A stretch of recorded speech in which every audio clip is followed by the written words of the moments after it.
Hello guys, welcome to political education classes. जैसे कि आप सभी जानते हैं कि हम एनसीईआरटी कोर्स में social and political life part 1 का चैप्टर्स कर रहे हैं, जिसमें अभी तक हमने 4 चैप्टर्स किए हैं, जैसे कि डाइवर्सिटी क्या है, डाइवर्सिटी और discrimination and what is government and key elements of democratic government. And अब जानेंगे हम कि पंचायती राज क्या होता है। ग्रास रूट लेवल पे पंचायती राज, जिस गवर्नमेंट की अब तक हमने स्टडी किया है, पढ़ाई किया है, वो कैसे वर्क करती है। चलिए टॉपिक स्टार्ट करते हैं। पहले हम जान लेते हैं 3 लेवल्स ऑफ गवर्नमेंट। जैसे कि पहला होता है यूनियन गवर्नमेंट, सेकंड होता है स्टेट गवर्नमेंट एंड थर्ड होता है लोकल गवर्नमेंट। लोकल गवर्नमेंट के 2 पार्ट्स होते हैं, एक होता है पंचायत, दूसरा होता है म्युनिसिपैलिटी, जिसे नगर पालिका भी कहते हैं। जो पंचायत होती है वो रूरल लेवल डेवलपमेंट वर्क करती है और जो म्युनिसिपैलिटी होती है वो अर्बन लेवल डेवलपमेंट वर्क करती है, परंतु ये दोनों ही डिस्ट्रिक्ट लेवल पर वर्क करती हैं। म्युनिसिपैलिटी में जैसे कि जो नगर पंचायत होती है वो लेवल पर काम करती है, डिस्ट्रिक्ट लेवल पर कार्य जितने भी वर्क होते हैं वो म्युनिसिपैलिटी ही करती है। अगर उनके अंडर में अर्बन लेवल हो तो डिस्ट्रिक्ट लेवल पर छोटी छोटी तहसीलें लगती हैं, पर उसका जो सेंट्रल डिस्ट्रिक्ट लेवल ही होता है। पर जो पंचायत के सबसे निचले लेवल होता है वो विलेज पंचायत का होता है, उसके बाद इंटरमीडिएट पंचायत होती है और फिर सबसे ऊपर होती है डिस्ट्रिक्ट पंचायत, जिसको जिला पंचायत भी कहते हैं। अर्बन में डिस्ट्रिक्ट लेवल पर ब्लॉक्स बने होते हैं और उन ब्लॉक्स में वार्ड्स बने होते हैं और उनके ही चुने जाते हैं पार्षद। इसी तरह से गांव में भी वार्ड्स बने होते हैं। चलिए पहले हम जान लेते हैं कि पंचायत और ग्राम सभा में क्या अंतर होता है। आपने सुना होगा ग्राम सभा भी होती है गांव में और पंचायत भी होती है। चलिए अब इनके अंतर के बारे में जानते हैं। पंचायत में सरपंच, जो कि पंचायत का प्रेसिडेंट होता है। एक ग्राम पंचायत कई छोटे समूह में बटी होती है, जिसे वार्ड्स कहा जाता है। पंचायत का एक सेक्रेटरी भी होता है, जिसको सचिव कहते हैं। वहीं पर जो ग्राम सभा होती है उसका सबसे बड़ा डिफरेंस ये होता है कि एक गाँव में पंचायत के क्षेत्र में रहने वाले सभी वयस्कों की सभा को ग्राम सभा कहते हैं, यानी resident of village people 18+ age. Points को और डिटेल में जानते हैं। ग्राम पंचायत का कई वार्ड छोटे छोटे समूह में बटी होती है, जैसे कि प्रत्येक वार्ड अपना एक प्रतिनिधि चुनता है, जो वार्ड्स पंच के नाम से जाना जाता है। इसके बाद पंचायत क्षेत्र के लोग मिलकर सरपंच को चुनते हैं, जो पंचायत का मुखिया होता है। वार्ड्स, पंच और सरपंच मिलकर ग्राम पंचायत का गठन 5 साल के लिए कर सकते हैं। ग्राम पंचायत का एक सचिव भी होता है, जो ग्राम सभा का भी सचिव होता है। सचिव का चुनाव नहीं होता है, उसकी सरकार द्वारा ही नियुक्ति की जाती है। सचिव का काम ग्राम सभा एवं ग्राम पंचायत की बैठक बुलाना और जो भी चर्चा और जो डिस्कशन किए जाते हैं उनका रिकॉर्ड रखना होता है। पर ग्राम सभा एक पंचायत के क्षेत्र में रहने वाले सभी वयस्कों की सभा होती है।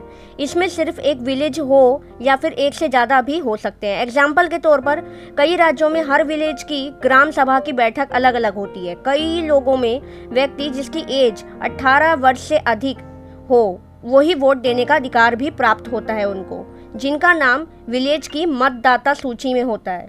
वह ग्राम सभा का मेंबर होता है। अगर हम ध्यान दें कि ग्राम सभा का भी चुनाव बिल्कुल वैसे ही हो रहा है जैसे कि शहरी क्षेत्रों में चुनाव किया जाता है। वैसे ही 18+ के जो व्यक्ति हैं वही वोट दे सकते हैं और वैसे ही उनका मतदाता सूची में नाम होना चाहिए, तभी वो वोट दे सकते हैं। तो बिल्कुल दोनों का सेम ही कॉन्सेप्ट है। सभा पूरे गांव के हित में निरपेक्ष रूप से काम करती है, मतलब बिल्कुल सेल्फलेस होकर वर्क करती है। इसमें ग्राम सभा की एक महत्वपूर्ण भूमिका होती है।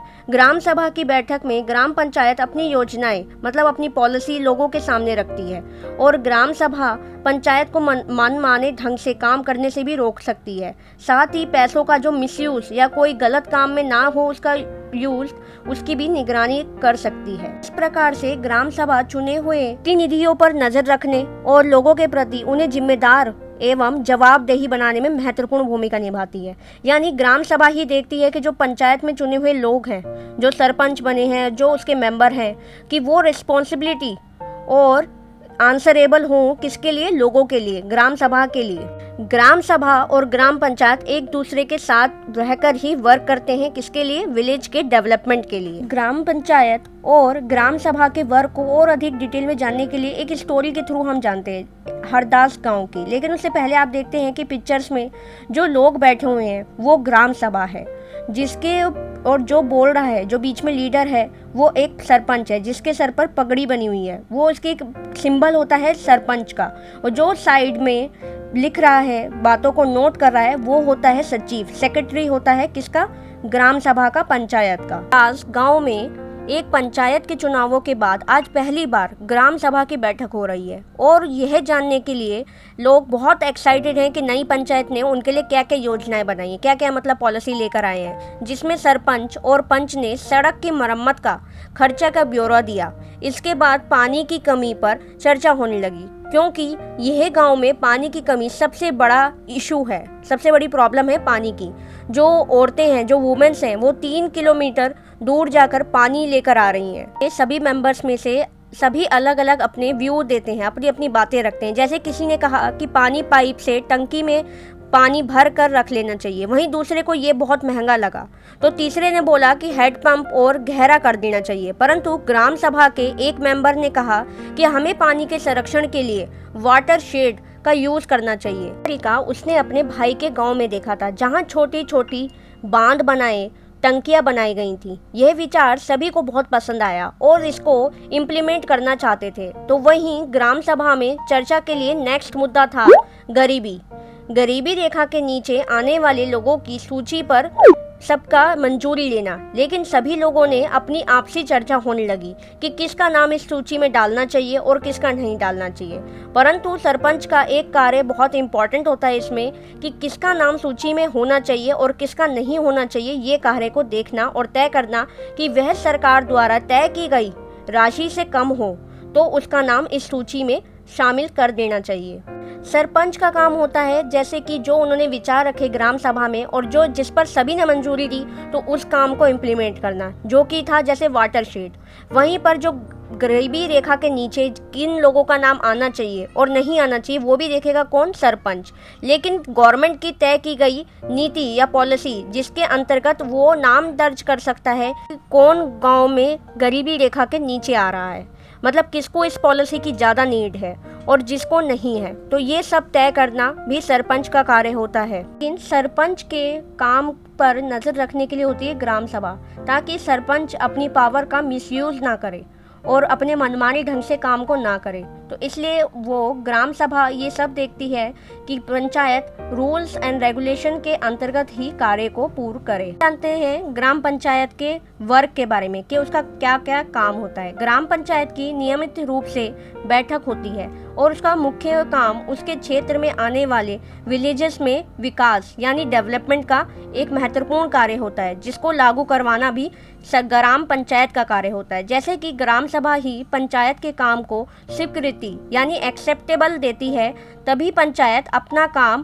कर पाती है। ग्राम पंचायत के निम्नलिखित कार्य होते हैं, जैसे कि सड़कों, नालियों, स्कूल, भवनों, पानी के स्रोतों और अन्य पब्लिक यूज के लिए भवनों का निर्माण और रख रखाव करना, स्थानीय टैक्स लगाना और इकट्ठा करना। इसका यूज विलेज की सेवाओं में करती है। वो गांव के लोगों को रोजगार देने संबंधी सरकारी योजनाएं लागू करना भी ग्राम पंचायत का ही कार्य होता है। ग्राम पंचायत का जो इनकम सोर्स है, अब ग्राम पंचायत इतना कार्य कर रही है, लेकिन इसके लिए उनको मनी की भी जरूरत होगी। तो वो इनकम का सोर्स उनको कहाँ से प्रोवाइड होता है, कहाँ से उनको पैसा आता है, जिसका यूज वो जो विलेजेस हैं उनके डेवलपमेंट में करती है। जैसे कि घरों और बाजारों पे लगाए जाने वाले टैक्स से मिलने वाली राशि, विभिन्न सरकारी विभागों द्वारा चलाई गई योजनाओं की राशि, जो कि जनपद एवं जिला पंचायत द्वारा आती है। ग्राम पंचायत की इनकम का सोर्स वहीं जो उनको डोनेशन मिलता है समुदाय के काम के लिए, तो वो भी उनका एक इनकम का सोर्स बन जाता है। स्टेट में ग्राम सभाएं काम करने के लिए समितियां बनाती है, जैसे कि निर्माण समिति। एग्जाम्पल के तौर पर गांव में एक सामुदायिक केंद्र का भवन बनाना है, तो ये काम निर्माण समिति करेगी। इन समितियों में कुछ मेंबर्स ग्राम सभा के भी होते हैं और कुछ पंचायत के भी होते हैं, तो ये दोनों मिलकर विलेज के डेवलपमेंट के लिए काम करती हैं। हम जानते हैं पंचायत के 3 लेवल्स यानी 3 स्तर के बारे में।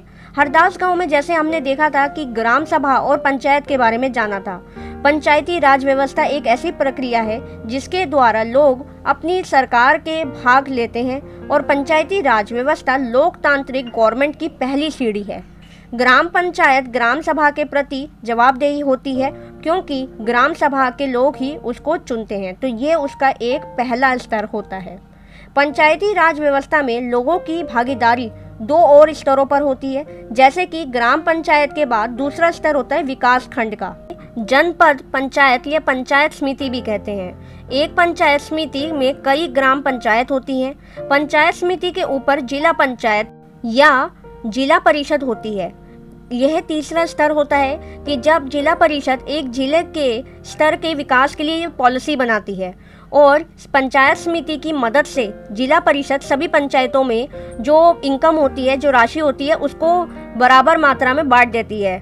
फिर उसके बाद विवरण की समिति या सिस्टम को बनाती है। कॉन्स्टिट्यूशन में दिए हुए निर्देशों के आधार पर देश के हर स्टेट ने पंचायत से जुड़े हुए कानून बनाए जाते हैं। इसलिए पंचायत सभी कानून पर हर राज्य में कुछ अलग अलग हो सकती है। इसके लिए विलेज की व्यवस्था में लोगों की भागीदारी बढ़े और उन्हें अपनी आवाज़ उठाने के लिए ज़्यादा से ज़्यादा मौके मिलने चाहिए। कि अगर लोग ही आवाज़ नहीं उठाएंगे, अपने हक के बारे में नहीं जानेंगे, तो चाहे वो शहरी स्तर पर हो या फिर ग्राम के स्तर पर हो, उनके विकास नहीं हो पाएगा। तो अपने विकास के लिए उनको खुद आवाज़ उठाने के लिए और पंचायत हो या गवर्नमेंट हो, उनसे काम करवाने के लिए उनको खुद को बहुत अधिक भागीदारी देनी चाहिए, ताकि वो अपने विकास के लिए महत्वपूर्ण भूमिका खुद ही निभा सके।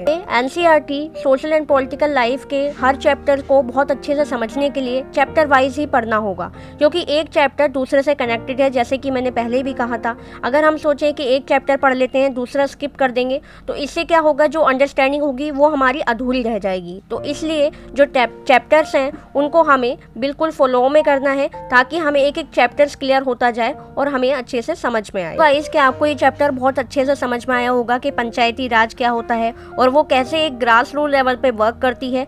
अब हम जानेंगे कि जो पंचायती राज है उसका जो इलेक्टेड बॉडी है वो एडमिनिस्ट्रेटिव लेवल पर कैसे वर्क करती है। चलिए अब हम मिलते हैं नेक्स्ट चैप्टर में, जिसमें हम जानेंगे कि गवर्नमेंट के ऑफिशियल और वर्क ग्रास रूट लेवल पर कैसे काम करते हैं, और इसे हम नेक्स्ट चैप्टर 6 रूरल एडमिनिस्ट्रेशन में देखेंगे, जो कि विलेज और तालुक व अन्य लेवल्स पर कैसे काम करते हैं।